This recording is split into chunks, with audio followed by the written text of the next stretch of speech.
Pessoal, bom dia a todos e todas que estão aí acompanhando a gente hoje. Meu nome é Léo Branco, eu sou editor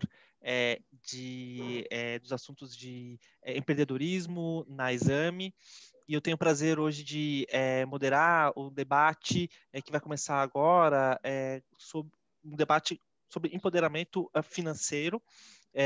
Esse é uma webinar que acontece na Semana Nacional de Educação Financeira, um evento super importante aí para o brasileiro discutir como democratizar o acesso a bons produtos financeiros, como democratizar o acesso ao mercado de capitais, enfim, como melhorar as finanças do país, né? E eu tenho o prazer hoje de estar aqui com convidados muito bacanas, o Albert Morales, que é da Belvo, eu tenho o Carlos Terceiro, que é da Mobiles, e eu tenho o Daniel da... Help. Help. Isso, obrigado, Daniel. Tamo junto. O pessoal confunde. Exato, que são três empresas de tecnologia focadas aí nos serviços financeiros e super promissoras, com atuação aqui no Brasil, e que vão contar um pouco do que elas fazem e vão contar o que exatamente o Brasil tem hoje de oportunidade na área de Open Finance e quais são os desafios, obviamente, dessa democratização de serviços financeiros no Brasil hoje. Eu gostaria de então passar a palavra para os nossos convidados e depois a gente, enfim, fazer um bate-papo e também responder perguntas de quem está nos assistindo aí. Acho que vamos começar por ordem alfabética. De repente, Albert, começa aí contando um pouco da Belvo.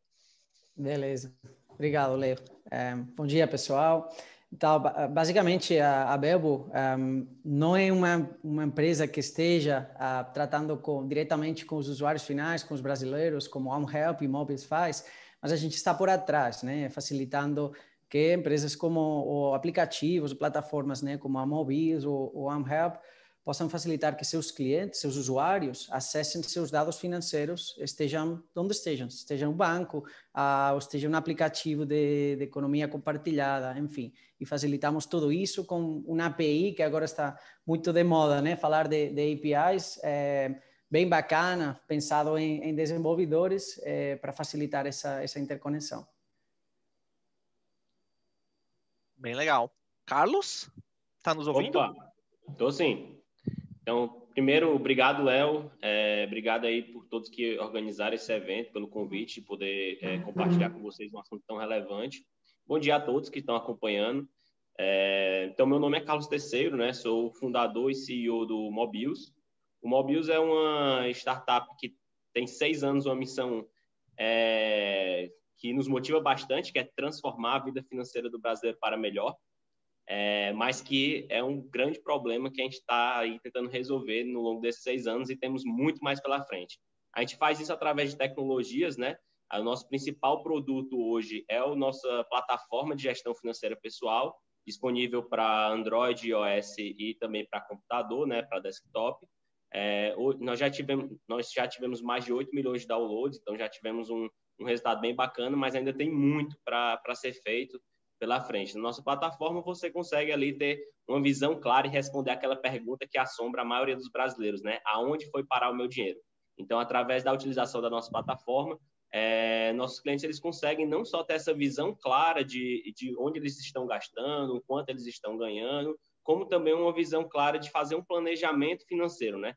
Se preparar para imprevistos, desenhar objetivos financeiros, ou seja, consegue ter toda a vida financeira deles em um único lugar. E a gente vê um cenário muito promissor, né, em termos de tecnologias, né, com grandes parceiros como a própria Belvo e outros parceiros. Então, a gente está num movimento muito forte de unir forças, né, cada um nas suas tecnologias, cada um nos seus core business, no que fazem de melhor, para que no final das contas a gente consiga trazer uma melhor solução para o cliente final. Então, e consiga alcançar nossa missão, que é transformar realmente a vida financeira do brasileiro para melhor. Então, isso é um pouco do que a gente faz, um pouco do meu papel na empresa hoje. Caramba, bem bacana. Sensacional. Sensacional. Daniel? Fico muito feliz de ouvir essas coisas. Bom, então, bom dia, pessoal. Obrigado aí todo mundo que está participando, que está ouvindo aí com a gente. Muito obrigado, Albert, pessoal da Belvo, Léo, pelo convite, pela presença.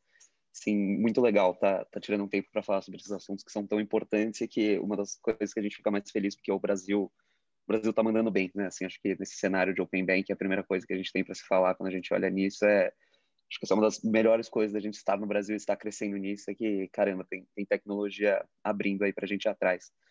Então, prazer todo mundo. Meu nome é Daniel Rum, eu sou CEO e fundador da UnHelp. A UnHelp começou ano passado, então a gente não tem tanto tempo de vida assim.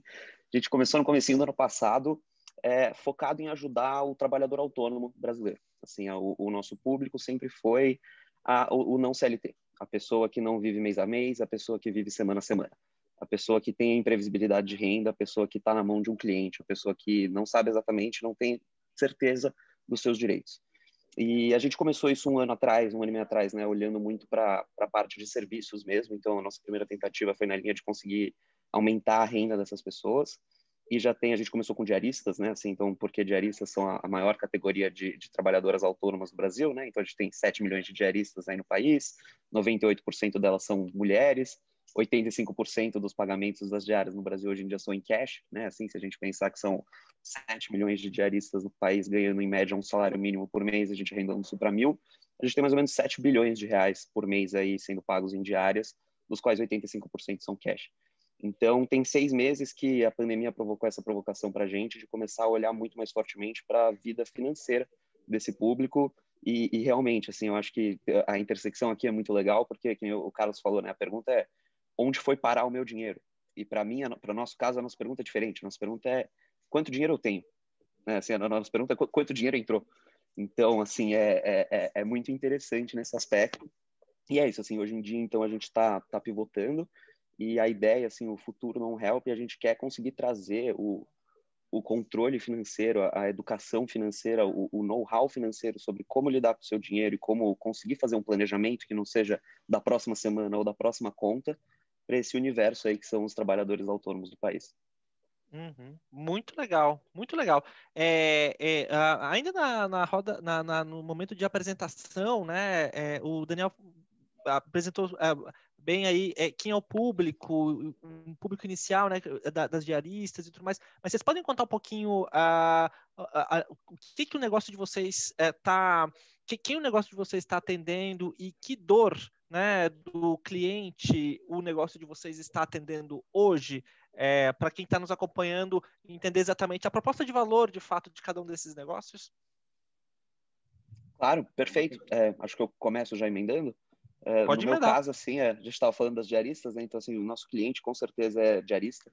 E acho que isso é uma coisa muito interessante, que é por que é diarista, né? Esse contexto, às vezes, é muito importante. É uma mulher vulnerável. Assim, quando no começo, um ano e meio atrás, quando eu olhava, as pessoas falavam, vou fazer um aplicativo de diarista, as pessoas viravam e falavam, caramba, vou colocar uma pessoa estranha dentro de casa. E a verdade é que é ela que está em risco, né? Assim, ela que é uma senhora que está entrando na casa de um homem dia após dia, etc. Então, a gente começou nessa persona porque é uma persona muito específica e é uma persona muito grande, que nem eu falei.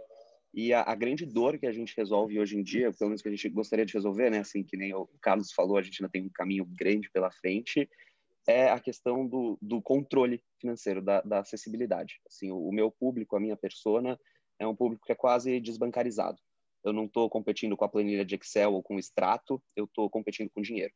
Então, a nossa grande dor hoje em dia, na verdade, acho que o jeito mais simples que eu teria de summarize ela é dinheiro. E o que a gente gostaria de substituir para essas pessoas é isso. Eu gostaria de conseguir tirar esse controle financeiro da notinha, cada nota na carteira, e trazer para um mundo onde ela consegue ganhar essa independência, ela consegue ganhar essa flexibilidade, ela consegue ter acesso a esse mundo aí de produtos, soluções, educação financeira que existe hoje em dia e que está um passo atrás. Ou seja, dar controle das finanças para As próprias esse finanças, público. desde uma conta Legal. bancária, idealmente 100% via Pix, então algo que os próprios desbancarizados consigam começar a usar e receber dos seus clientes para parar de receber via cash, para parar de tomar golpe, por aí vai, entrando muito nessa linha de educação e controle. Então, a partir do momento que a gente consegue fazer essa pessoa shiftar do dinheiro físico para o dinheiro digital, a gente tem um conceito muito interessante que é como que eu ensino ela sem ter que ensinar um absurdo, sabe? Assim, como que eu melhoro a vida dela com maior quantidade, porque a verdade é que uma diarista não precisa aprender o que é CDI, né? Então, assim, como que a gente impacta essas duas coisas? Como que eu boto ela nesse mundo que ela nunca ouviu falar e transformo esse conteúdo todo de uma maneira acessível? Explico para ela que, caramba, dá para economizar dinheiro se você economizar dinheiro na banca, se você, sabe assim, é um público muito diferente nesse sentido. Então, a partir do momento que a gente digitaliza, que é a primeira grande dificuldade, aí a gente começa a conseguir olhar a respeito de controle, economia e planos, né? Assim, a gente fala que o sonho é conseguir ajudar essas pessoas a alcançarem seus sonhos. Muito legal, muito legal. Carlos, quer falar um pouquinho Opa. aí das dores do seu público e quem é o seu público hoje? Beleza. É bem bacana até um pouco do que a Unhelp faz, né? Eu acho que a gente, até como proposta de missão da nossa empresa, a gente quer ajudar a transformar a vida de todos os brasileiros. Então, a gente tem olhado muito para parcerias, né? Para que a gente consiga atingir ou criar uma solução melhor de gestão financeira para nichos, né? E aí, como eu falei, tem muito que a gente aqui, tem muito para que a gente faz, que a gente tem que fazer ainda. E como a gente tem um público muito amplo, e a gente analisando muito nossos dados, hoje a gente atinge um público mais específico, que infelizmente não é esse público da ponta, né? Não é o pessoal desbancarizado. O nosso público ele está ali mais entre 25 a 40 anos, já tem uma renda salarial interessante, então não está ali no salário mínimo, é uma pessoa que ganha em torno de 4, 5 mil reais por mês, em média, economicamente ativo, muitas vezes no perfil familiar, casado, com filhos, e que se encontra na situação onde que faz essa pergunta, né? Olha para todo mês entrando dinheiro, mas não consegue atingir nenhum objetivo. E muitas vezes até se compara com pares, né? Então vê um colega de trabalho e fala, opa, ele conseguiu viajar tal, e ele vê que ele não consegue, ele está naquela bola de neve, muitas vezes pegando e consumindo produtos financeiros ruins, e acaba procurando a nossa solução para dar uma organizada na vida financeira e, posteriormente, conseguir fazer um bom planejamento financeiro para atingir seus objetivos de vida. Então, o nosso público hoje é mais esse, né? Porque nossa plataforma é uma plataforma muito robusta, muito completa, onde o cliente ele consegue cadastrar desde despesas do dia a dia, com despesas fixas, projeção de saldo, e aí você joga uma plataforma dessa tão completa na mão, talvez, de pessoas que ainda estão dando os primeiros passos na vida financeira ou ainda estão no processo de se ainda estão saindo da desbancarização, realmente a gente ainda não está conseguindo atingir esse público, apesar de na nossa missão e proposta a gente querer, né? Apesar da nossa plataforma poder ser usada por qualquer tipo de pessoa, não é qualquer tipo de pessoa que às vezes consegue ter essa adaptação e consegue realmente usufruir bem de tudo que a gente consegue oferecer dentro da nossa solução de plataforma, né? Então, hoje, nosso público é muito esse, e a dor que a gente resolve é isso, né? Sair da desorganização financeira para uma organização financeira e, posteriormente, para um bom planejamento financeiro, e a pessoa começa a atingir, de fato, seus objetivos de vida de forma planejada, né? Sem precisar entrar numa situação de endividamento e uma situação ruim, né? Legal, legal, maravilha. Albert, dá um pouquinho mais de detalhes sobre a atuação da Belvo, enfim, o perfil ali dos clientes e as dores que vocês resolvem, né? Você estava comentando que vocês não atuam no meio do caminho, mas dá um pouquinho mais de detalhe aí para quem está nos acompanhando. Isso. Então, a gente não tem contato direto com essas diaristas ou com essas pessoas que estão olhando para como otimizar seus investimentos, mas o que a gente sim que facilita é acessar esses dados de maneira automática, né, para, como o Carlos falava, o Daniel, que eles têm que atualmente, manualmente, digitar, especialmente se é um pagamento feito em cash, só a pessoa sabe que é feito, então eles têm que manualmente digitar isso, né? Então, no mundo já um cenário digital, a gente ajuda a capturar esses dados de um jeito automático para que o usuário, todos sabemos, quanto menos frição nesse sentido o usuário tenha, mais adoção vai ter nesse tipo de plataformas, né? Então, num primeiro momento, a gente facilita a coleção desses dados para que a diarista não tenha que manualmente digitar todos os pagamentos feitos via Pix ou recebidos via Pix também, já fica automático na sua plataforma, tudo bem ordenado. E no segundo nível, o que a gente faz, interpreta esses dados, porque como os dados que a gente captura, principalmente vêm de bancos, quem não tem aí sua conta no banco X e você vai fazer um pagamento no supermercado, mas o nome que aparece no lançamento, na transação, é quase indescritível. Você, às vezes, inclusive, acha que a conta for... você tiver fraude, né? O que a gente faz, interpreta esses dados e fica um nome bem bonitinho para que a pessoa entenda onde foi feito esse pagamento e esteja tudo baixo controle, né? Esse é um pouco o que a gente faz. Então, desde aplicativos inovadores, né? Como os aplicativos que estamos vendo hoje, Também ajudamos a financeiras, a empresas que fornecem crédito e empréstimos, muitas delas que são bem pequenas, não são como os bancos, mas têm muita chegada, né, a um público mais amplo. Ajudar elas a entender melhor esse cliente e potencialmente fornecer um empréstimo porque tem acesso a um conhecimento superior dessa pessoa, que de outro jeito, seguramente, a dia de hoje, essa pessoa que está solicitando esse empréstimo seria rejeitada, né? Então, estamos dando um segundo chance para a pessoa acessar esse empréstimo via nossos clientes parceiros. Esse é um pouco Muito legal. o público-alvo que a gente tem. Muito legal. E aí, pegando um gancho, Alberto, no que você falou aí da questão de fraude, né? E também algo que a gente estava falando antes da democratização ali dos serviços financeiros, né? Do Open Finance. Eu queria perguntar a todos quais são os maiores desafios aí da educação financeira hoje, considerando a realidade brasileira, né? A realidade de um país emergente, um país de renda média, um país que tem muitos desbancarizados ainda.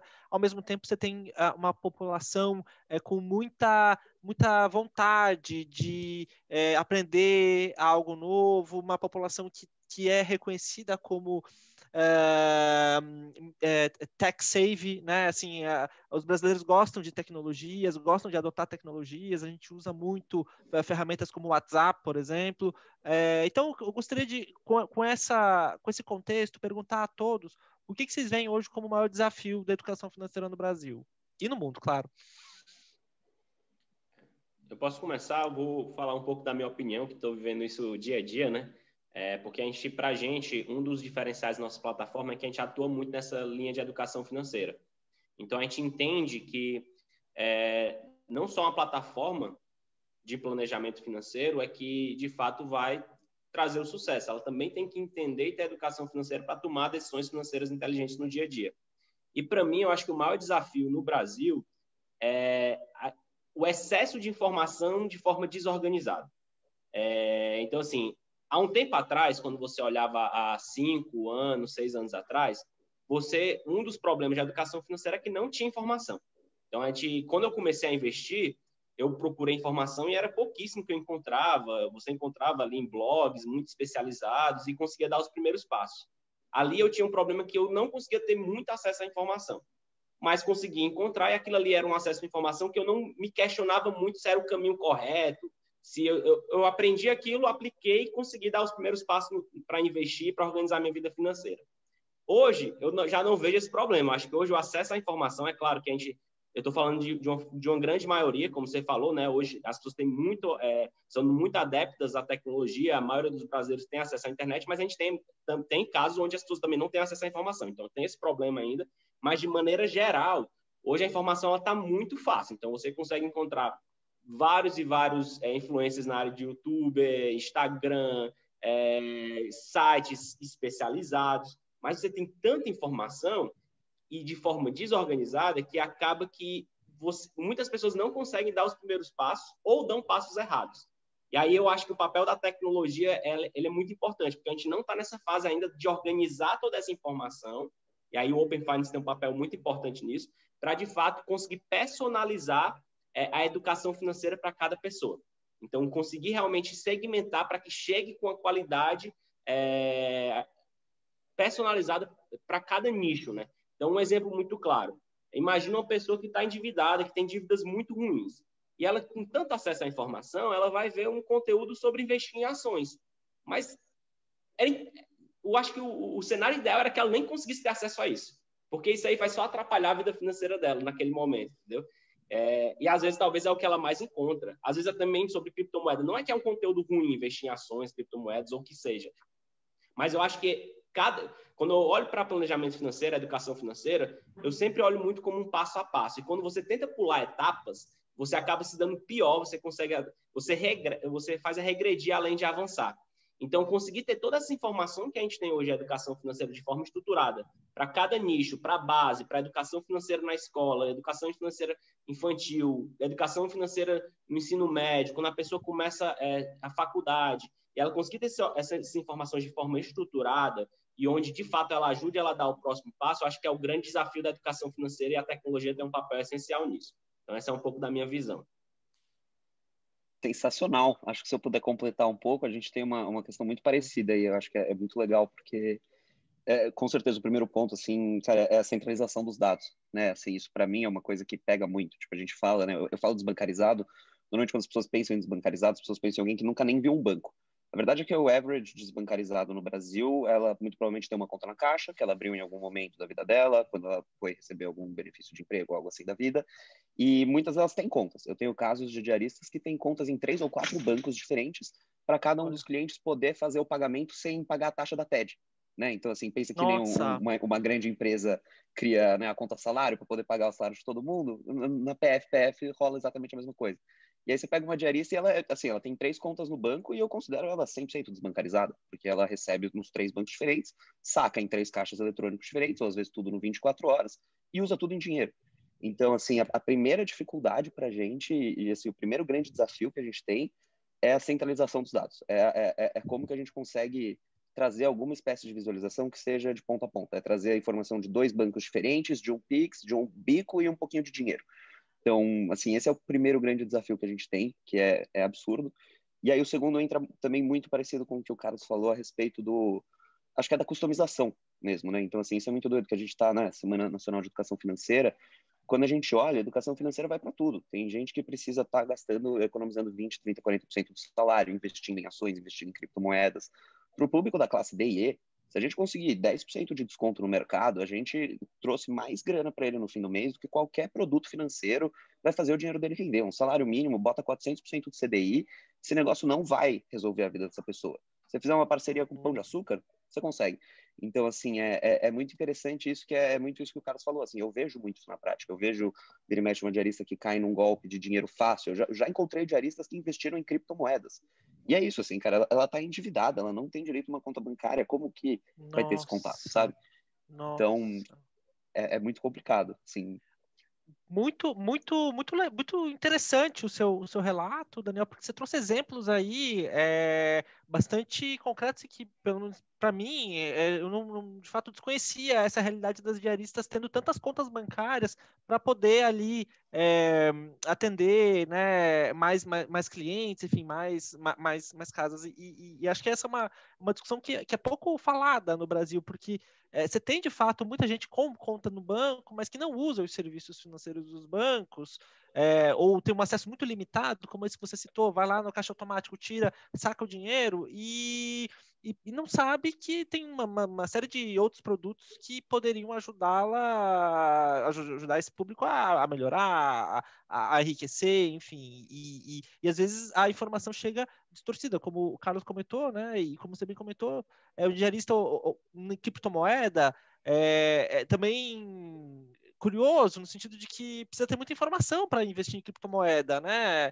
E interessante estar por dentro de todas essas demandas, enfim, essas tendências para não cair em fraude, não cair em fria. Albert, você quer complementar com alguma questão aí, olhando do ponto de vista do B2B, né, das empresas que estão tentando democratizar a educação financeira? Sì, basicamente seguindo a tônica, né, do que Carlos e Daniel falavam, que é realmente como a gente está vendo com nossos parceiros a realidade de como deveria ser, né, um gerenciamento de finanças pessoais ótimo. Eu acho e pessoalmente acredito que, como o Carlos falou, na vida financeira você tem várias fases.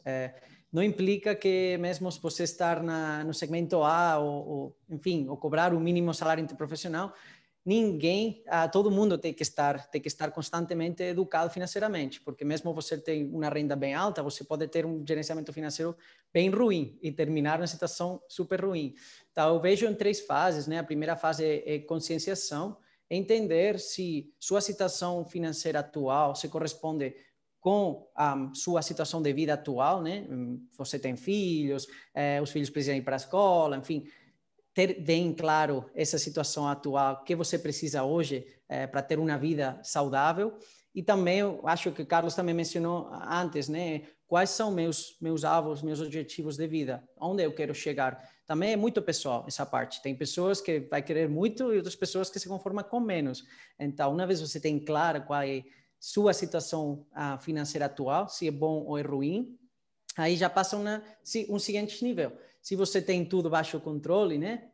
Beleza, você entendeu de novo como está a sua situação patrimonial, financeira, pode dar um pulo à segunda fase, que agora vou explicar qual é. Se sua situação é ruim, passa a primeira fase, que é a fase de controle, né? E aí tem que entender o que o Carlos falou. Cara, meu nível de dívidas é o correto para meu perfil? Sim, não. Se não é, esqueça de criptos, esqueça de investimentos, esqueça... Cara, agora toca controlar, ficar em ordem a casa, né?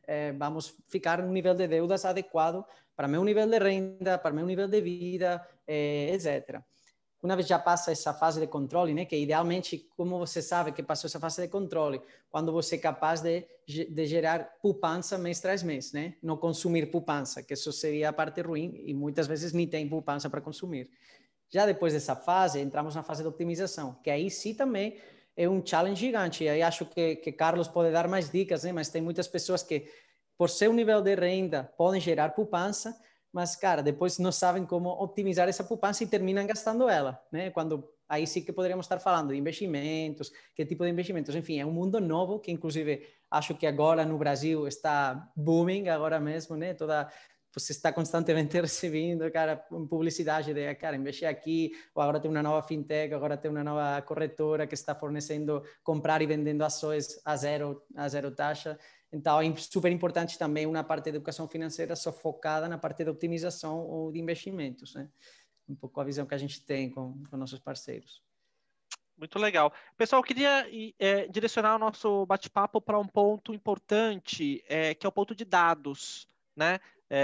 Gostaria que, então, que vocês comentassem que tipo de dado hoje vocês trabalham, utilizam nas suas operações, né? Os dados dos clientes, das empresas, enfim, os dados pessoais, e como é que vocês utilizam e como que vocês veem aí a legislação brasileira para uso dos dados, né? A gente tem aí agora a LGPD, que é uma legislação para a proteção ao uso dos dados. Eu gostaria então que vocês comentassem o que vocês fazem com os dados, que dados vocês usam e se o arcabouço do Brasil atende aí às demandas do mercado. Quem quer começar? Eu posso começar, né? Eu acho que o Daniel até comentou no começo, né, que ele tá muito animado, muito entusiasmado, porque a gente tem feito um bom trabalho aqui, né, quando a gente olha em termos de tecnologia, de agendas regulatórias, o próprio Pix tendo saído no ano de pandemia e realmente está funcionando, muita gente impressionada, transferindo dinheiro já de banco, que antigamente demorava alguns minutos, quando era DOC até alguns dias, e você vê em alguns segundos ali tudo funcionando. Então a gente está num momento bem interessante. Eu acho que, até pelo fato de que a gente consegue olhar um pouco do que está acontecendo no mundo e tentar aperfeiçoar. Então, a gente já tem os primeiros... você já tem tido países que implementaram o P-Finance, você já tem tido leis de proteção de dados na Europa. A gente olhar para isso, pensar como a gente pode fazer no Brasil, isso acaba ajudando a gente a estudar esses casos e fazer um pouco melhor, né? Tentar já dar uma otimizada. Então, a LGPD também está entrando em vigor, né, durante um ano bem atípico de pandemia. Empresas já estão se adaptando a isso rapidamente.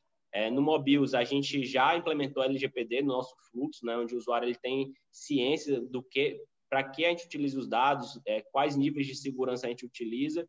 E a gente acredita que isso, na verdade, agrega mais valor. Então, em momento nenhum, quando você olha para o LGPD, para a gente, né, dentro da empresa, foi algo que a gente pensou, não, isso aqui vai atrapalhar nosso business, porque para a gente, os dados dos usuários, eles têm um valor muito importante para entregar mais valor para o nosso próprio cliente. Isso é algo bem interessante, por conta que o Mobius, desde o primeiro dia de vida, já nasceu com um modelo de negócios muito bem definido, que você utiliza nossa plataforma de forma gratuita, com certas limitações. Se você quer utilizar ela de forma completa, sem nenhuma limitação, você vai pagar uma mensalidade semelhante ao Spotify, Netflix, ou uma assinatura anual, com preço super acessível.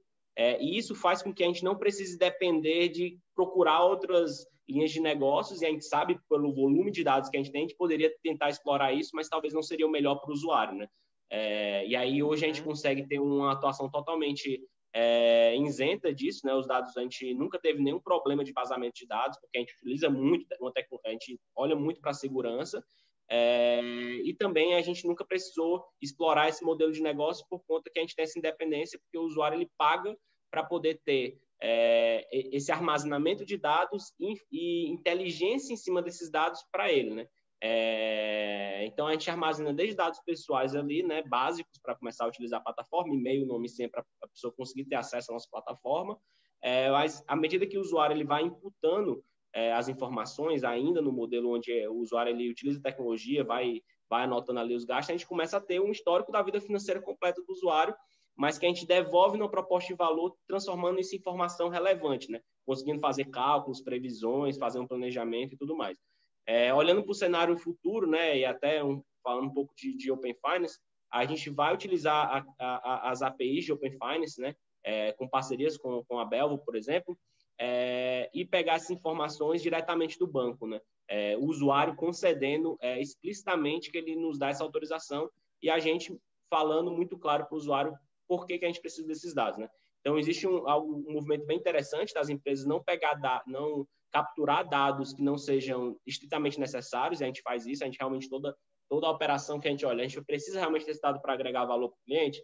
Não, se a gente não precisa, a gente não pede. Então, esse é um pouco do contexto que a gente utiliza, mas eu acho que para o consumidor final, né, para quem está na ponta, eu acho que a gente está passando por um momento bem emblemático, assim, um momento muito chave na história, né, do nosso país, que a gente está conseguindo dar um empoderamento dos dados financeiros para o cliente na ponta. Eu acho que aí eu acho que o Daniel e o Albert, vocês vão conseguir complementar um pouco mais, mas esses dados, eles até um pouco tempo atrás, eles não eram do cliente, porque ele não conseguia ter a posse desses dados para poder transicionar e pegar essa informação e ter benefícios com essa informação.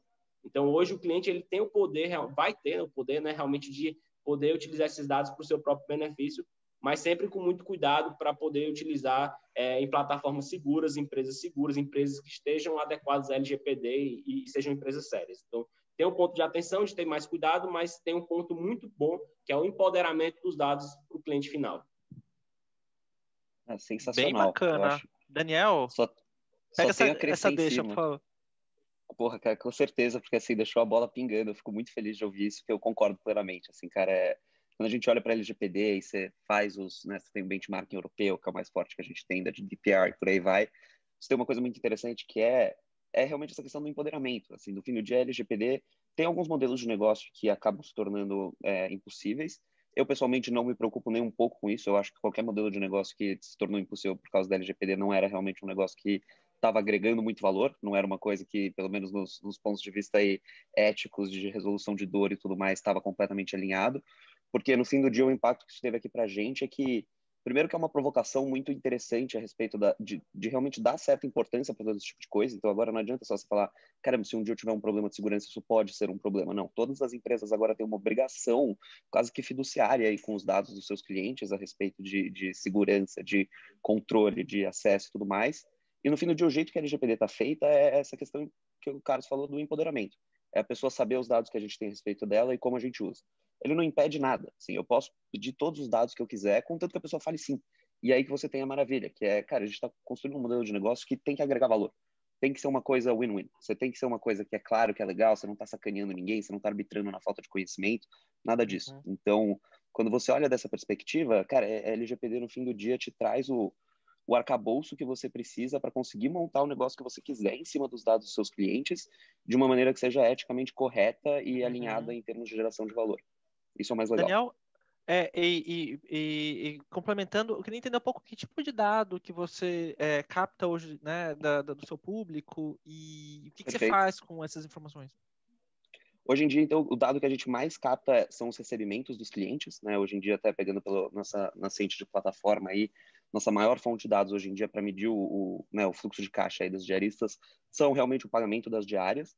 E o que a gente tenta começar a fazer em cima disso é organizar. Então, assim, a gente estamos desenvolvendo nossa plataforma, estamos fazendo uns testes super legais com as APIs da Belvo aí para conseguir plugar junto informações da caixa, do auxílio emergencial, de todas essas coisas.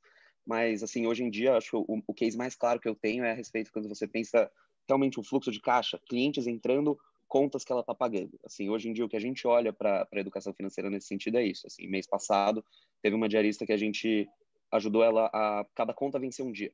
Né? Então, é uma pessoa que vive semana por semana, só que na primeira semana do mês vencia aluguel, luz e gás. E aí já era, porque é o mesmo número de clientes toda semana, só que na primeira você tem um gasto muito maior. Cara, aponta, o aluguel vai vencer na primeira semana, a luz vai vencer na segunda semana, gás vai vencer na terceira semana. Encaixou. Então, hoje em dia, a gente trabalha muito com esse tipo de dado e a maior dificuldade, o que a gente mais está correndo atrás é realmente conseguir mapear entradas e saídas. Uhum, legal. Albert, fala um pouco aí da perspectiva B2B, por favor. Isso, então a gente está aí no meio, né, desse acesso. Como podem entender também, o setor financeiro está mudando rapidamente, né? Antes tinha os 5 bancos principais, bom, e ainda é assim, né? Mas tem os 5 bancos principais que capturavam, né, a maior parte dos dados financeiros das pessoas que estavam bancarizadas.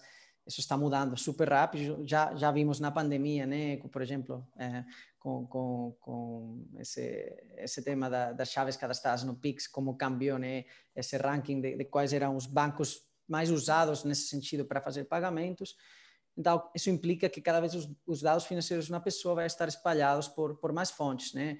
E isso já é uma realidade para a Belvo, bom, não para a Belvo, mas para os nossos clientes, porque a gente, além, inclusive, de acessar os dados bancários, como contas, transações, etc., que são muito relevantes, obviamente, para modelos de negócio como da Mobiles ou um Help, a gente também acessa outras fontes muito relevantes para essa parte mais da educação financeira ou ajudar empresas ou pessoas com, por exemplo, o fluxo de caixa, né? Então, a gente outra das fontes de dados que a gente trabalha é dados fiscais. Então, a gente conecta com a Receita Federal, a gente está em vários países da Latinoamérica, mas México também, a América Latina aí sim que tem uma vantagem comparado com outros países no mundo, né, que as faturas, as notas fiscais são eletrônicas, né, isso é algo exclusivo da América Latina e que essa informação também é super relevante para fornecer melhor educação, enfim, e futuros serviços muito mais personalizados, né, então essa é outra das fontes que a gente trabalha. E a terceira, que é muito também relevante, especialmente agora, após a pandemia, né, a gente conecta com as principais plataformas de economia compartilhada, né, que em inglês é Gig Economy, Uber, Rappi, iFood, 99. Porque tem muita parte da população que está começando, já trabalhava nessas plataformas e como as diaristas, por exemplo, eles recebem muitos pagamentos, por exemplo, muitos condutores de Uber que ainda estão recebendo pagamentos em caixa. E essa informação, esses dados só estão nessa fonte, né, que é Uber mesmo. Então, como ajudar ao trabalhador fora de Uber para gerenciar melhor seu dia a dia, precisa acessar esses dados, né? Então, a gente agora mesmo está focado nessas 3 fontes para fornecer melhores serviços financeiros ou serviços muito mais personalizados via nossos parceiros. Bem interessante. Pessoal que está nos acompanhando, só queria fazer um lembrete que a gente tem uma caixa aqui de perguntas, então, por favor, sintam-se à vontade para fazer perguntas. O bate-papo aqui está super bacana, a gente tem mais 20 minutos aí para a gente seguir aqui na nossa discussão e, enfim, fiquem à vontade para perguntar. Feito esse convite, eu queria perguntar a todos sobre essa. A gente está discutindo muito o presente, né? O que já existe, quais são os públicos de vocês hoje, qual que é a realidade que existe hoje, a gente falou de dados. Eu queria olhar um pouco para frente agora, para o futuro, né? Eu fazer um exercício de futurologia aqui, nós 4, para a gente entender o que a realidade atual e essa democratização dos dados financeiros pode trazer de possibilidades de negócio para o futuro, né? Olhando daqui 5, 10 anos, como é que vocês imaginam que as finanças pessoais estarão funcionando tanto no Brasil como no mundo por causa do Open Finance? Acho que essa eu posso começar então, que eu tenho uma visão bem legal a respeito disso. Por favor. Imagino assim que de 5 a 10 anos primeira grande barreira que a gente quebrou as 2 primeiras grandes barreiras, né? Então a gente nesse esquema de dual track a gente conseguiu digitalizar as pessoas, né? O auxílio emergencial já foi aí o maior driver para isso. Então hoje em dia 1/4 da população teve contato com dinheiro por aplicativo e a gente conseguiu desenvolver as tecnologias que a gente precisava para ter interoperabilidade bancária, para ter todo o compartilhamento de dados, para ter a flexibilidade nas transações, assim. E é uma coisa muito legal porque, ao meu ver, assim, eu acho que esse é um conceito muito poderoso. Eu olho essa junção de Pix, Open Banking, Open Finance ao longo dos próximos 5, 10 anos aqui no Brasil, quase que como a internet do dinheiro. Então, eu imagino que daqui a 5, 10 anos a gente vai estar começando a olhar para modelos de negócios que são baseados em conceitos de automação financeira, sabe? Assim, tem um conceito que eu acho muito interessante que é o self-driving money, né? Tipo, o dinheiro que se dirige sozinho. Então, eu imagino que vai ser muito esse tipo de coisa. Assim, se eu olho para daqui a 5, 10 anos, eu penso em poupanças coletivas, eu penso em bancos da comunidade, eu penso em microcrédito, eu penso em consórcio de celular, assim, eu penso em coisas que são realmente muito mais segmentadas, muito mais específicas para certos use cases e são muito mais abrangentes e conseguem ser muito mais certeiras. Né? Assim, no fim do dia, o único jeito de você conseguir fazer um microcrédito ou um consórcio pequeno que não tenha uma taxa de juros que seja abusiva é se você conseguir ser certeiro na oferta que você está dando para a pessoa. Então, o sonho, assim, que eu imagino é que daqui a 5, 10 anos a gente vai ter uma disseminação de produtos financeiros e de coisas que não vão parecer com o produto financeiro que a gente tem hoje em dia. Acho que no fim do dia o grande conceito é isso, assim, é quebrar um pouco essa visão do que é um produto que o banco oferece versus N outras maneiras que você tem de lidar com o seu dinheiro que não envolvem o banco, ou não envolvem uma taxa de juros, ou não envolvem um grande contrato. E talvez aí uma democratização dos canais de crédito, né, de injeção de crédito na economia, porque hoje, pelo menos na realidade brasileira, a injeção de crédito ela está muito condicionada a bancos públicos, né, políticas É o alcance. públicas, né, é o alcance, e aí você consegue ter mais, democratiza de fato, né, essa Com questão. certeza, Léo. Bem interessante. Com certeza, Léo. Desculpa, Carlos, vai. Não, acho bem bacana essa visão do Daniel e é legal porque ele trouxe uma visão muito para os próximos 5, 10 anos, pensando nessa questão desse grande movimento de finanças, né, com tecnologia. E aí eu acho que eu vou complementar um pouco mais falando dos próximos 1 ou 2 anos, né, os principais desafios que a gente tem. Mas eu concordo bastante com o que o Daniel falou. Acho que a gente tem um caminho bem bacana para ver de evolução, não só no Brasil, mas no mundo. Mas quando eu olho aí para os próximos 1 ou 2 anos, né, tem um desafio muito grande na questão do próprio Open Finance, né? O primeiro desafio era as instituições financeiras quererem fazer, né? Então, talvez eles ainda é um desafio, talvez alguns não queiram, outros querem muito, né? Talvez esses bancos mais digitais, mas vai acontecer. Então, você vê realmente o Banco Central atuando, eu acho que o Pix foi uma grande prova disso, né? Então, a gente começa a ter clareza, não, o Open Finance, que inclusive mudou o nome, né? Era Open Bank, e vai acontecer. Então, era um principal desafio. E aí, a gente tinha inteligências e os dados muito descentralizados, né? Então, você tinha cada banco sendo dono dos dados, apesar de que o cliente sempre foi dono, era para ser dono, né? Então, cada banco com seus dados muito blindados, ninguém tem acesso àquilo, até dificilmente um cliente consegue ter um extrato, muitos dados que você vai pedir para o banco de alguns anos expiram, o banco não pode fornecer. Então, assim, a gente tinha cenários assim bem chegando a ser absurdo nesse caso, onde você quisesse uma informação de tantos anos, não vou mais te dar acesso. E cada banco tinha sua inteligência de crédito. Então, e também muito blindado, nenhum compartilha com o outro, eu sei dar crédito, não vou... E o que isso faz? Né? A gente cria justamente para o consumidor final, na ponta, os maiores taxas de juros do mundo, né? Então, a gente tá aí nos maiores taxas. Então, a gente tem um cenário muito ruim ainda para o cliente final. Então, acho que, falando do futuro próximo, um pouco mais ali dos próximos 2, 3 anos, a gente pode começar a esperar justamente produtos financeiros melhores, né? Por conta dessa tecnologia, por conta dessas informações mais assertivas e dessa centralização dessas informações. Então, quando eu começo a entender melhor qual o melhor crédito, em qual a melhor parcela, eu consigo, através da tecnologia, dar um crédito mais justo e, muitas vezes, dar crédito para quem nem tem crédito. Então, tem um movimento forte de as pessoas tendo mais acesso a crédito e tendo acesso a créditos melhores, né? E outros produtos financeiros, até como o Albert citou, né? Hoje, por essa guerra de investimentos, você já tem um movimento muito forte de taxa zero na área de investimento.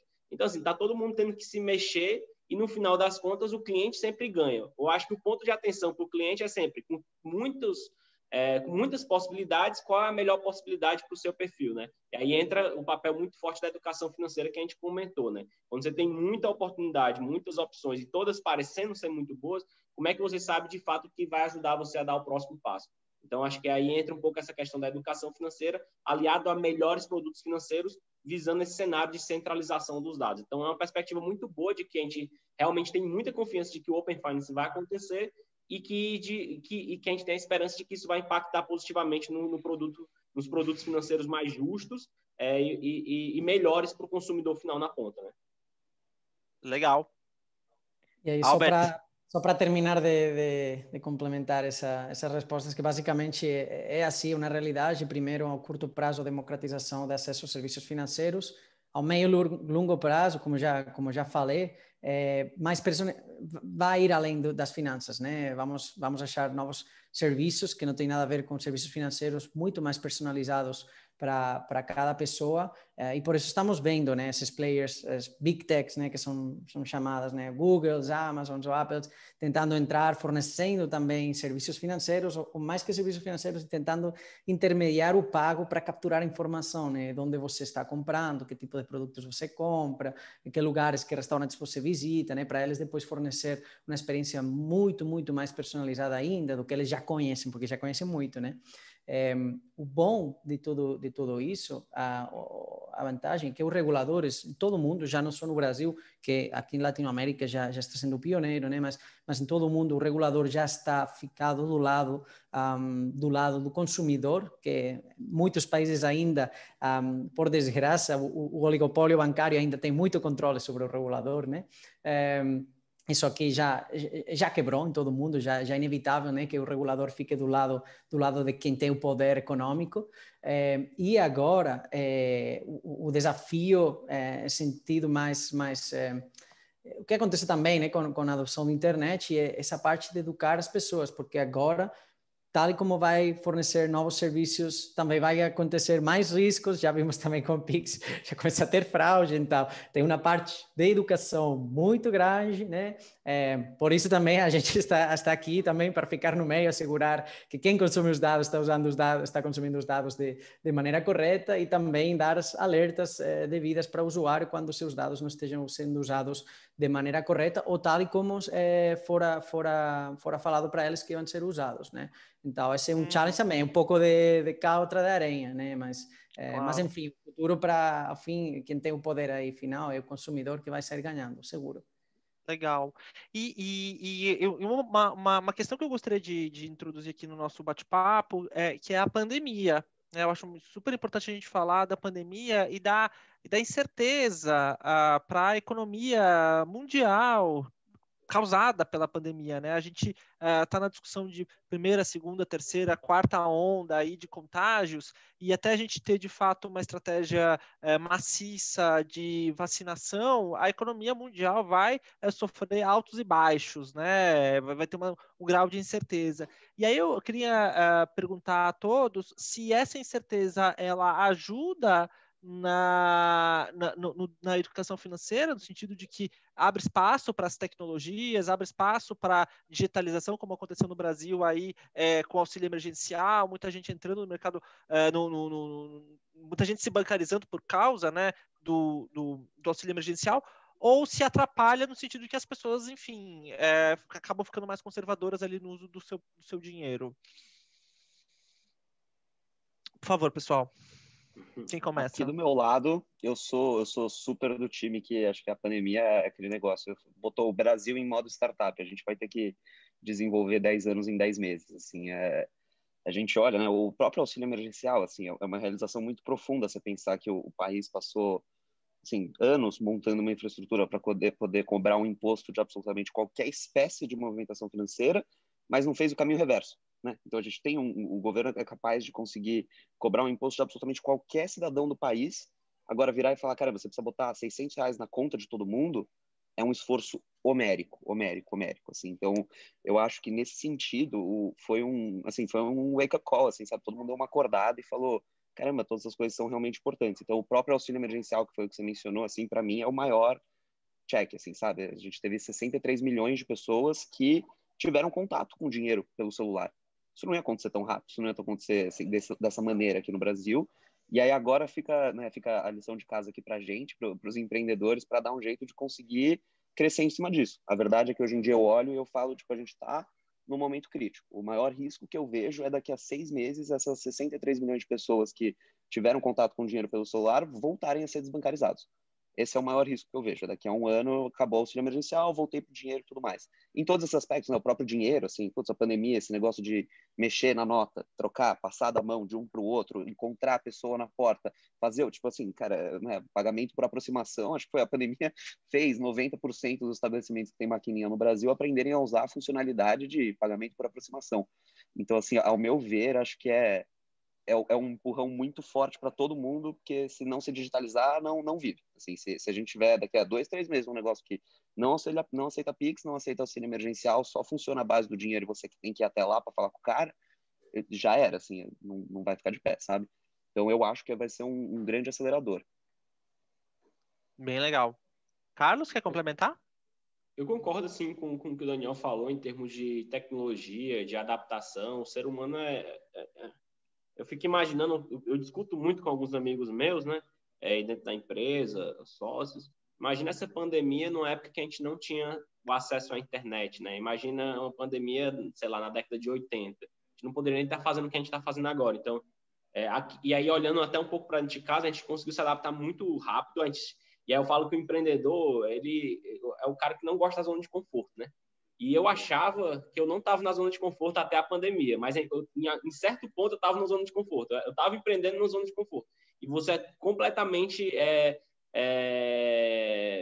provocado no momento desse para poder sair ali da caixa, pensar em novas estratégias. Então foi assim, foi um ano que particularmente também dentro da empresa a gente evoluiu muito.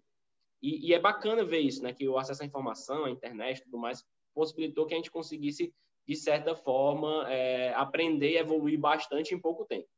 Porém, já numa visão um pouco mais, talvez pessimista em termos de macroeconomia, um mecanismo mais utilizado para poder, enfim, lidar com a pandemia foi a questão de você emitir mais dívidas. Então, os países estão se endividando demais. E aí, assim, é um assunto até com outras pessoas muito mais competentes do que eu para falar, e é um assunto para outra live ou para outro webinar muito grande. Mas eu acho que a gente tem que olhar com cautela, tem que ser mais previdente, tem que organizar melhor as finanças, entender o efeito que a inflação pode ter nos próximos anos ou não. Então, assim, é realmente olhar com calma, cuidar melhor do dinheiro, fazer uma reserva financeira. Então, olhando mais para o lado da educação financeira, planejamento financeiro, é um momento, sim, de calma. Não é tipo, não estou recebendo dinheiro, estou recebendo auxílio, consegui me dar bem e eu não vou ser previdente. Acho que é o momento de ser previdente, analisar bastante, enfim, procurar informações de qualidade e se preparar aí também para um cenário adverso, porque se as coisas boas vierem, né, eu sempre falo, né, se você tem expectativas baixas e as coisas boas acontecem, você fica muito mais feliz. Quando você, às vezes, é por demais otimista ou tem expectativas muito altas, mesmo que aconteça aquilo, você acaba nem valorizando tanto. Então, eu acho que tem que balancear bem em termos de olhar, cuidar bastante, não zombar da incerteza. Eu acho que é um momento de incerteza muito grande, mas em termos de tecnologia, em termos de avanços, a gente realmente é inegável que a gente avançou como sociedade, principalmente como tecnologia, anos e alguns meses. Então, legal, legal. Pouco Legal. Albert, vou pegar o gancho aqui do Carlos, porque a gente já está se encaminhando para o fim da nossa webinar. A gente tem 1 hora, né, de conversa para a gente respeitar o tempo de todo mundo. Chegou uma pergunta, eu gostaria então de falar da pergunta e abrir essa pergunta para quem quiser comentar e também já aproveitar o gancho para vocês fazerem as considerações finais. E a gente conseguir fazer tudo isso aí em 5, no máximo 10 minutinhos, para a gente não estourar muito o nosso horário. A pergunta veio de alguém que um anônimo aqui, não quis colocar o nome, mas a pergunta é muito interessante, que ela falou que gostaria de saber quais são os mecanismos de segurança envolvidos a partir do momento em que o usuário consente em compartilhar as informações com as empresas, com as startups de vocês e outras do mercado, né? Então, entra na discussão ali de dados. Então, eu gostaria de encerrar o nosso bate-papo com essa pergunta e vocês fazendo as considerações finais. Por favor. Albert, quer falar? Pode ser. Acho que aí na Belvo temos muita parte de responsabilidade. Como já falei, né, os desafios que vai trazer essa digitalização, facilitar acesso, vai ser precisamente isso, né, que vai acontecer com os dados. Estamos vendo, obviamente, em outras indústrias, aplicativos, você tinha Tinder, um parecido a Tinder, né, que teve um baseamento e todo mundo sabia que estava fazendo, que é um desafio muito grande, por isso é importante também ter esse papel de alguém que fique no meio entre quem está consumindo os dados e o emissor dos dados, para respeitar esse consentimento que o usuário está dando, né? Imagina que você está dando permissão a vários aplicativos ou inclusive um banco consumindo os dados de outro banco, né? Como vamos assegurar que com tantas pessoas entrando no seu banco não vai ter, se tem um vazamento de dados, depois quem vai saber qual foi, né? Se tem 4, 5, 6, 10 pessoas conectadas nos seus dados. Essa parte é crítica, a gente está no meio, primeiro para respeitar esse consentimento, né? Se o usuário falou, cara, eu posso te dar acesso aos dados da minha conta corrente, não quero dar dados de minhas contas de investimento, minha conta poupança, só dados de conta corrente, a gente vai respeitar isso, né? Por isso a gente está no meio e vai assegurar que quem está consumindo esses dados só pode acessar a conta corrente, não os demais dados. Mas, enfim, a gente, por nosso modelo de negócio, igual que se você olha para um Visa, um Mastercard, todo o nosso investimento em tecnologia vai dedicado a 99,9% em segurança, né? Porque se isso deixa de funcionar, a gente está fora de negócio, basicamente, né? Esse é o nosso papel aí crítico. Mas, enfim, é um ponto importante a discutir. Legal. Quem quer puxar, Daniel? Boa. Sim, acho que a gente tem a mesma percepção que o Albert a respeito do respeito, da responsabilidade que é ter esse tipo de informação. Então, isso entra desde diversas camadas de tecnologia, da parte de criptografia, de não trafegar dados pessoais na rede, de ter essas coisas completamente desacopladas, de ter todas essas coisas anonimizadas, de estar guardando isso numa base segura e não exposta na internet.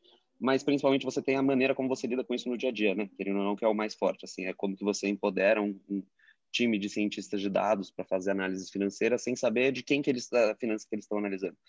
Como que você dá a capacidade para um atendente ajudar uma pessoa, ao mesmo tempo que está claro que não é que ela está com o extrato dela aberto ali do lado e está falando junto com ela, sabe? Assim, então, acho que essas são as camadas de segurança, são as coisas nem tanto segurança, mas até acho que privacidade, né? No sentido de que são informações muito pessoais e muito importantes para cada uma das pessoas, e é a nossa responsabilidade tratar isso com o devido respeito, com a devida seriedade. Legal. E outro Carlos? ponto que esqueci aí, desculpa, é a transparência, né? Também explicar Perfeito. Realmente como vão ser usados os dados, porque já todo mundo ouviu falar, cara, se você tem Alexa em sua casa, ou, enfim, tem um dispositivo Android ou iPhone, vai estar ouvindo você constantemente, tá? Tem pessoal que está ouvindo as suas conversas e o que você fala. E é importante ser transparente desde o minuto zero, quando você já está usando esses dados. Isso é a parte, eu acho, o ponto quase que mais crítico. Legal. Carlos, tá por aí? Quer fazer um comentário final? Eu acho que tivemos um problema de internet. Mas você tem a questão de que Agora. A criptografia, a segurança dos dados, por exemplo, a gente tem 6 anos de história, estamos para 7, a gente nunca teve vazamento dos dados. Então, acho que olhar um pouco do background da empresa, né?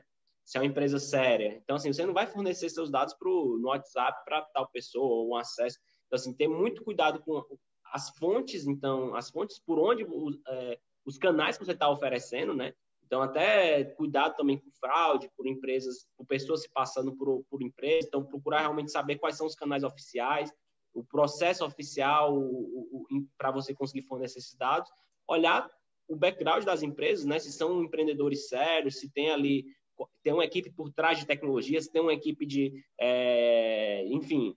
E aí você começa a dar uma olhada no histórico da empresa e conseguir e ter a transparência para que está sendo utilizado esses dados, né? Mas, como eu falei, é uma discussão, se a gente entrasse na parte mais de segurança, é uma discussão bem técnica que daria para fazer outro webinar, e aí teria pessoas até um pouco mais capacitadas para falar, mas com certeza o que a gente pode falar mais por cima é que no nosso time a gente leva a segurança muito a sério, questão de criptografia, enfim, de o acesso interno dos dados também, e muita transparência do porquê que a gente utiliza os dados e onde a gente utiliza. Então, Eu acho que transparência, segurança da informação, né, criptografia, e segurança das fontes, o que o time, como é que você certifica de que aquela é uma empresa séria, acho que são pontos essenciais para que você não tenha segurança de que você está indo pelo caminho correto aí.